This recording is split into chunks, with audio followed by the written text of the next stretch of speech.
Ssente w'eggombolola y'e Muduma Musa Kakembo nga wamu n'akulira poliisi y'e Bujuuko Asi Olivia bazinzeeko amaka enswanjere Kisooto agagambibwa okubaamu abaana baaganibwa okugenda ku ssomero era nga tewala ku muntu yenna nga si Yesu. Poliisi bonna bafulumizza okubadde n'omukadde Olivia Kisa kya Mukama ow'emyaka 80 ng'ono ategeeza nti muwala wa Yesu gwe yasindika ku nsi eno okutereeza aboonoonyi. Nze Olivia Kisa kya Mukama. Olivia Kisa kya Mukama. Abaana 15 abasangiddwa wano mukadde ono ategeezezza nga bwe balinda Yesu okubasalirawo banga batwalibwa ku ssomero oba nedda kubanga abaana be nga balina kukolera ku biragiro ebya Yesu. Lwaki mutwala abaana ku ssomero? Yesu yamanyi. Ajja basoma ate tobalaba. Weebali era y'abakulu. Gwe tulindirira gwe twogera naye tetwetwala nga ffe abaana b'abantu. Wabula Katonda yali waggulu. Ng'amani yazimba amakagano ffenna tukkiririza mu Katonda. Anti era Yesu bw'abeerawo era babaawairawo entandiko.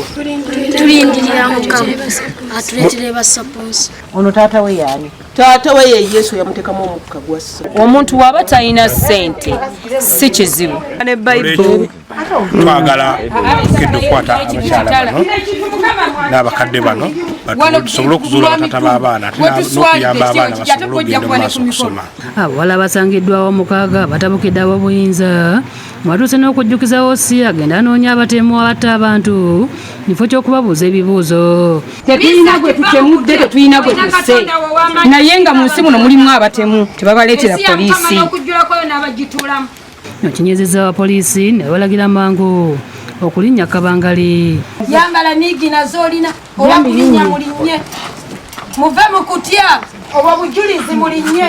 Settlement eri tulindirira mu tulina kirala. Ku Kabangali bagenzi bayimba ennyimba esaba abapoliisi okulokoka okutuusa ne babatuusiza ku poliisi.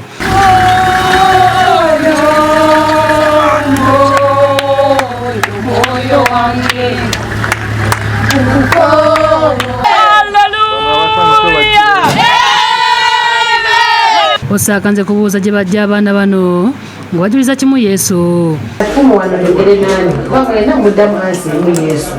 Bagaliddwa mu kaduukulu nga bwe balinda Yesu okubalungamya babeeko bye boogera okubuulira abakuumaddembe.